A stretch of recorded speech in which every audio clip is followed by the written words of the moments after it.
Donc, au Maroc, le Maroc qui est un État multilingue, hein, d'ailleurs, ça fait, je pense, une dizaine d'années que la Mazir fait partie, donc, est considérée comme une langue officielle du Maroc. Donc, c'est officiellement aussi un pays bilingue ou multilingue. Mais en fait, dans ce multilinguisme, il y a une sorte de diglossie qui fait que le bilinguisme arabo-français, il sera en fonction des catégories socio-professionnelles. Plus le milieu socio-culturel de l'enfant est défavorisé, et plus l'apprentissage de la langue française sera difficile. Et inversement, plus les CSP les CSP sont les catégories socio-professionnelles qui sont à la fois bilingues et biculturelles, possèdent généralement un bilinguisme déséquilibré, mais en faveur de la langue française. Et du coup, qu'est-ce qu'on a remarqué? Cette considération cette considération donne lieu, on va dire, à des problèmes, on va dire, dans l'apprentissage des langues, ou en tout cas dans la production des langues. Parce que l'enfant marocain n'a pas de frontières entre les langues. Et ce qui fait que ça donne lieu à des marques transcodiques comme l'interférence, les emprunts, l'alternance codique, le mixage de codage. C'est-à-dire quand on disait à l'enfant فيما يتشابه فيما يتشابه قطار, en quoi se ressemblent train et camion. فيما يتشابه قطار وشاحنة. Donc l'enfant il dit moyen de transport. Il n'est pas capable de dire وسائل النقل. Il n'est pas capable de dire وسائل النقل. Il dit moyen de transport. C'est-à-dire que pour lui, moyen de transport, peut-être c'est quelque chose qu'il entend tous les jours hein, dans son quotidien, vu que parfois on trouve le français mélangé avec l'idiome marocain, avec le dialecte marocain. Du coup, l'enfant ne voit pas du tout la différence entre français, entre dialecte marocain et le français. D'ailleurs, quand on posait la question à l'enfant, que veut dire par exemple cambrioleur, l'enfant nous répondra en français. Cambrioleur veut dire les sonnes, alors que c'est une traduction et non pas une définition. Donc il y avait une sorte d'introduction d'une langue dans une autre, par exemple du français dans la langue dans le dialectal, ou le contraire. D'ailleurs, même parfois le syntaxe du français ressemblait au dialecte marocain. Il y avait des sortes d'emprunts aussi de mots, il y avait une sorte d'alternance codique, c'est-à-dire qu'ils utilisent de façon alternative les deux langues à la fois. Donc du coup, ce qu'on a pu constater, c'est que les élèves marocains, ils ont un langage qui est intrinsèquement bilingue ou multilingue. Et du coup, quand on a administré, donc vous voyez ici, je ne sais pas ce que vous voyez, vous arrivez à suivre ma souris là. Là, ce sont ces vocabulaires en français dans son test d'origine et puis en arabe, ici.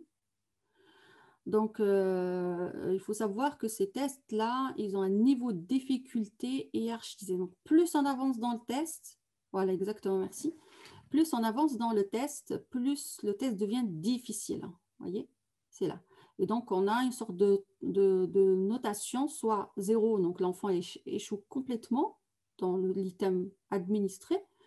Intermédiaire 1, donc on lui donne 1 point quand la réponse n'est pas complète, ou 2 quand la réponse est complète. Donc, vous pouvez remarquer que, par exemple, prenons le mot migrer. Le mot migrer, en français, c'est un mot difficile. Les enfants ne savent pas. À 97%, les enfants échouent ce mot-là.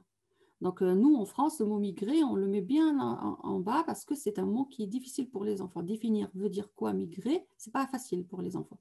Mais quand le mot, on le dit, quand l'item est administré en arabe littéraire, que veut dire hajara, là, les enfants réussissent plus l'item.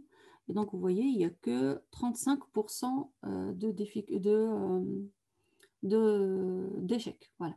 Mais vous voyez que ce n'est pas bien hiérarchisé. Il y a une mauvaise hiérarchisation pour les deux versions, que ce soit la version française d'origine ou la version que nous avons traduite.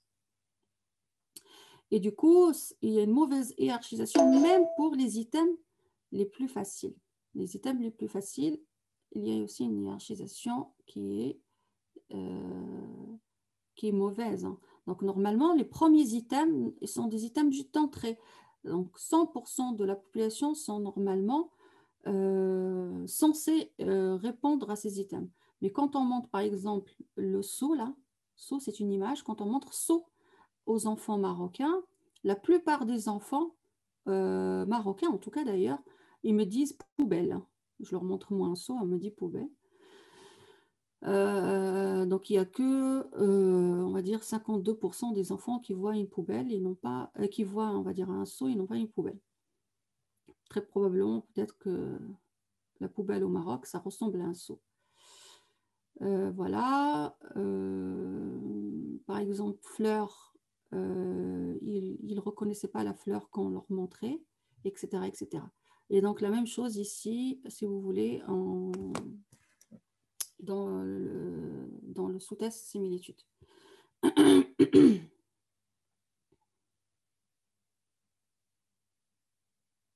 Donc, par exemple, si vous prenez aussi dans le sous-test similitude, je vais vous donner quelques exemples. Par exemple, or et plomb. Vous voyez, là, on a presque, je ne vois pas parce que c'est petit, mais bon, plus que 97, en tout cas, d'enfants échoués l'item 15.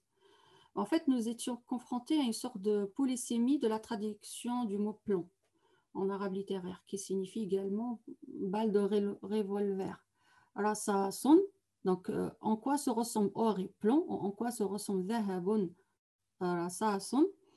Eh bien, les enfants, ils n'arrivaient pas à accéder, on va dire, que ce sont des métaux, tous les deux.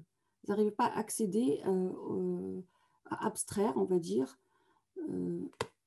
pardon, ils n'arrivaient pas à abstraire, du coup, le sens, en quoi se ressemblent ces deux-là, parce que pour eux, Rassason, ce sont des balles de revolver, exactement, en arabe littéraire, et du coup, à travers ça, on n'arrivait pas à comprendre quel est le lien entre Zahabun et Rasasun. Pareil, dans le sous-test vocabulaire, on avait le mot prospecter, vous voyez là, ici. Donc, il était aussi autant échoué en français qu'en arabe. Quand on dit que veut dire prospecter en arabe littéraire, que veut dire naqaba en arabe littéraire, la plupart des enfants disaient définissaient le mot picorer, naqaba. Hein, pourtant, on disait bien naqaba. Donc, pour eux, ils nous disaient que veut dire le mot picorer. Pourtant, il y a cette légère différence phonétique, hein, cette double consonne, naqaba. Et du coup, l'enfant n'accédait pas au sens naqaba. Donc, 93% de notre échantillon échouait à cet item en donnant plus souvent la définition du mot picorer au lieu de prospecter. Donc voilà, c'est très difficile maintenant d'adapter, ou on peut se poser la question, comment on peut adapter les sous-tests de l'indice de compréhension verbale, ce que je vous ai montré, similitude et puis vocabulaire, aux élèves de la culture marocaine, dont le bilinguisme est parfaitement inégalitaire. Et on peut se dire même, hein, quelle est la langue de présentation? En France ou aux États-Unis, la langue de présentation des items, c'est soit le français ou l'anglais. En Maroc, qu'allons-nous proposer aux enfants marocains comme langue de présentation? Allons-nous leur administrer les sous-tests en arabe littéraire, en français? Donc, c'est très compliqué. Alors, l'idée que nous avons eue, sur quoi on travaille maintenant, donc là, les études que je vous ai présentées sont ceux de 2018. Maintenant, l'idée, ça serait, on va dire, de faire une évaluation bilingue. Donc, voilà, c'est ce que je vous ai montré dans le contexte multilingue. Il n'y a que cette solution-là. Parce qu'en fait, si vous voulez, la performance à un test vocabulaire est considérée comme un index fiable de la mesure du niveau de développement linguistique chez l'enfant. Donc, si on utilise une des deux langues, l'arabe littéraire ou le français, on risque de ne pas évaluer tout le développement linguistique chez l'enfant. qu'une des solutions, ça serait de faire une évaluation bilingue.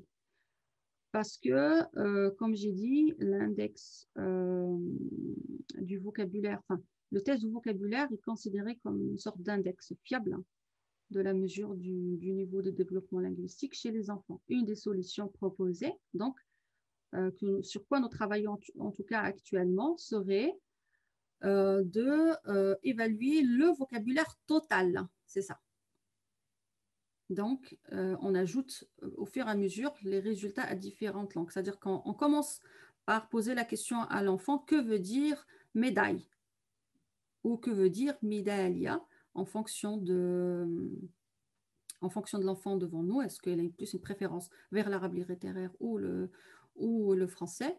Et si l'enfant ne connaît pas le mot en arabe, on passe au français, peut-être qu'il le connaît plus en français, vu que le bilinguisme à la marocaine est très hétérogène et du coup, il y a un continuum entre les langues. C'est pas un bilinguisme qui est, par exemple, comme classique, hein, où les langues il y a une sorte de clivage plus ou moins entre les langues. Là, au Maroc, il y a un continuum entre la langue française et le dialecte marocain ou l'arabe littéraire. Donc, l'idée, c'était de faire un vocabulaire, l'évaluation d'un vocabulaire total. Et en fait, l'idée de faire ça nous est venue d'une étude de Olf de 2012 qui ont comparé le niveau du vocabulaire des enfants américains monolingues, donc ils avaient une seule langue, qui est langue anglaise, à celui des enfants américains bilingues. Bilingues, donc ils avaient l'anglais et l'espagnol. Ils avaient deux langues, l'anglais et l'espagnol. Mais ces derniers étaient soit plus exposés à l'espagnol, donc les enfants américains bilingues, soit ils avaient une exposition plus importante à l'espagnol, donc bilingue avec dominance de l'espagnol, soit plus exposés à l'anglais, bilingue avec dominance de l'anglais. Les résultats de ces trois groupes en vocabulaire anglais ont montré que les monolingues avaient un score plus élevé en vocabulaire. Donc bien sûr, parce qu'ils apprenaient que la langue anglaise. Donc, c'est normal que c'est eux qui performaient le plus lorsqu'on les évalue sur seulement la langue anglaise. Donc, ce sont les monolingues, ceux qui avaient juste la langue anglaise, qui étaient le plus performants. Et en comparaison, ce sont les bilingues avec une dominance de l'espagnol qui montrait un score plus faible. Donc, c'est normal parce qu'ils étaient plus exposés à l'espagnol que à l'anglais. Donc, cependant, lorsque les auteurs ont réalisé une sorte de comparaison sur la base du vocabulaire total, c'est un peu ce qu'on voulait dire. Donc, ça veut dire qu'ils évaluaient les enfants sur leur vocabulaire, qu'elle soit anglais ou espagnol. Il n'y avait plus de différence entre les trois groupes parce qu'il n'y avait pas de raison d'avoir de différence entre les trois groupes. Tous, ils ont été, on va dire, exposés à l'apprentissage linguistique. Ce qu'il faut, on va dire, résumer ici, c'est que comparer la performance langagière des enfants bilingues ou multilingues à celle d'enfants monolingues contribue à sous-estimer leur développement langagier. D'où, nous, notre intérêt maintenant à mettre en place une évaluation bilingue. On va voir après comment ça va fonctionner. Maintenant, le deuxième facteur, donc là, c'est le multilinguisme. Maintenant, le deuxième facteur, qui est celui de le sens de l'écriture droite-gauche. Donc, il faut savoir aujourd'hui qu'il n'y a pas que les compétences verbales qui sont déterminées culturellement. On a parlé depuis tout à l'heure des compétences verbales, mais il n'y a pas que ça. La perception des images et des formes géométriques sont également influencées par les apprentissages et les connaissances culturelles. Donc ça, je ne vous apprends rien. Hein. Rappelez-vous juste des drapeaux tout à l'heure et vous allez comprendre en fait ce que j'essaie de vous dire. Donc l'un des facteurs fréquemment relatés par la littérature pour illustrer la présence d'une influence culturelle sur la perception, bien sûr, ou la production des images et des formes géométriques, c'est l'orientation visio-spatiale. Cette orientation visio-spatiale, elle peut être soit gauche-droite ou droite-gauche. C'est-à-dire qu'en fait, en fonction de dans quel sens vous écrivez, est-ce que vous écrivez l'arabe littéraire de droite-gauche l'hébreu de droite-gauche ou le français de gauche-droite ou même certaines écritures chinoises de haut en bas, eh bien, en fonction de ça, votre traitement visio-spatial de votre environnement visuel, eh bien, il est déterminé en fonction du sens de votre écriture. En tout cas, c'est ce que la littérature aujourd'hui semble nous dire. Donc, cette tendance à utiliser le sens de l'écriture a été surtout observée en production de dessins des formes géométriques, par exemple, qu'ils étaient soit placés sur plutôt le côté gauche ou le côté droit de l'espace graphique de la feuille. Par exemple, on avait une étude qui avait étudié l'orientation visuospatiale des formes destinées ou dessinées en fonction de la culture, de l'âge, de la dominance manuelle, etc. Bon, ce n'est pas le plus important. Donc, chez les Français, qui avaient une écriture plutôt gauche-droite, parce qu'ils écrivent le français, et chez des enfants syriens, qu'ils avaient une écriture droite-gauche de leur script arabe littéraire. Donc, on a constaté qu'il existe un biais directionnel vers la gauche. À votre avis, pour qui? Donc, pour les enfants français. Donc, quand ils dessinaient, les enfants français, ils dessinaient avec une tendance de dessiner beaucoup plus vers le gauche de la feuille que vers la gauche de la feuille que vers côté droit. Alors que chez leurs homologues syriens, le biais directionnel était plutôt orienté vers la droite. Donc, quand on commençait à dessiner, on dessinait beaucoup plus vers la droite de la feuille que vers le côté gauche. Et donc, cette orientation spatiale privilégiée, et bien sûr, elle a des conséquences sur les tâches visuospatiales qui sont classiquement utilisées par les psychologues. D'ailleurs, on avait, en fait, je ne sais pas si vous connaissez Balazs, qui est très connu au niveau de l'évaluation neuropsychologique interculturelle. Eh bien, il avait cité une étude, ou peut-être un mémoire d'un de ses étudiants, qui a comparé deux versions de la figure complexe de Ray. Je ne sais pas si vous la connaissez, la figure complexe de Ray. Eh bien, deux versions, donc la version d'origine, la version source, gauche-droite, celle qu'on connaît, et puis la version miroir qu'ils ont manipulée, qu'ils l'ont mise de droite à gauche. Donc, ils ont, on va dire, comparé ces deux versions pour voir ou constater la performance visio-constructive des enfants tunisiens qu'ils écrivent de droite à gauche. Ils ont constaté que les enfants tunisiens, ils ont plus de performance dans la version miroir droite-gauche que dans la version source gauche-droite. Donc, ils arrivent mieux avec la version droite-gauche que la version gauche-droite. Donc, nous, tout ça, ça nous a donné l'idée de voir comment ça se passe aussi pour les tests connus. Par exemple, le test de cube que nous avons dans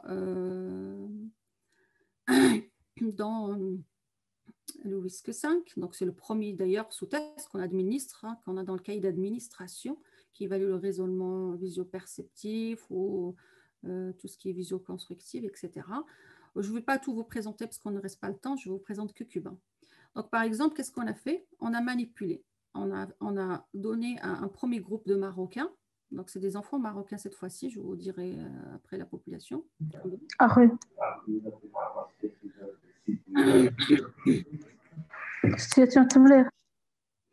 Donc, on avait deux groupes, j'ai dit, groupe 1 et groupe 2.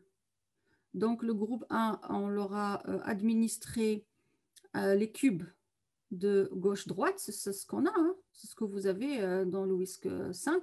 Et puis, le groupe 2, on leur a administré la version miroir. C'est une version miroir qu'on a manipulée. Donc, on a mis cube dans l'autre sens. Donc, droite-gauche. Donc, ça, on vous montrer le reste, peu importe.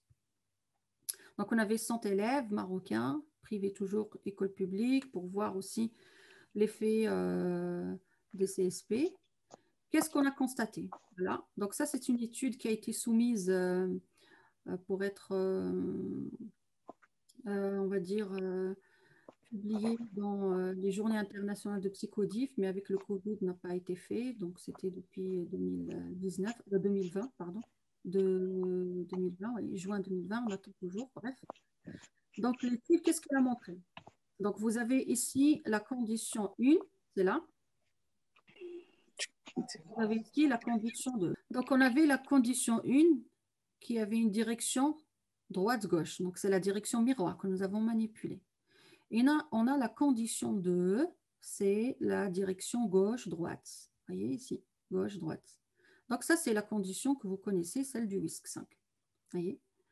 Et du coup, on a l'école des enfants, enfin des écoliers privés, c'est celle-là. Et on a des écoliers publics, celle-là. Bon, pour commencer, on voit toujours l'effet des CSP, vous voyez. Donc, les écoles, les enfants des écoles publiques, privées, pardon, ils ont une performance meilleure que celle des enfants publics, et ce, quelle que soit la condition. Que ce soit la condition droite-gauche ou la condition gauche-droite. Par contre, ce qu'on peut voir, c'est très joli, comme vraiment, c'est très, très joli comme résultat. Ce qu'on peut voir que les enfants des écoles privées, ils performent plus dans la condition gauche-droite, celle du WISC, que la condition droite-gauche.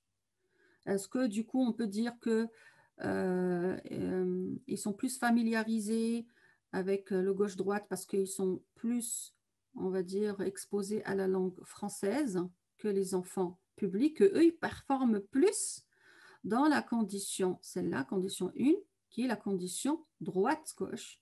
Est-ce que c'est parce qu'ils sont plus exposés à l'arabe littéraire que le français?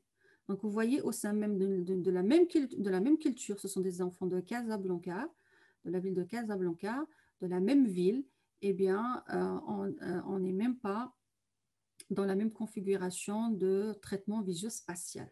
Voilà.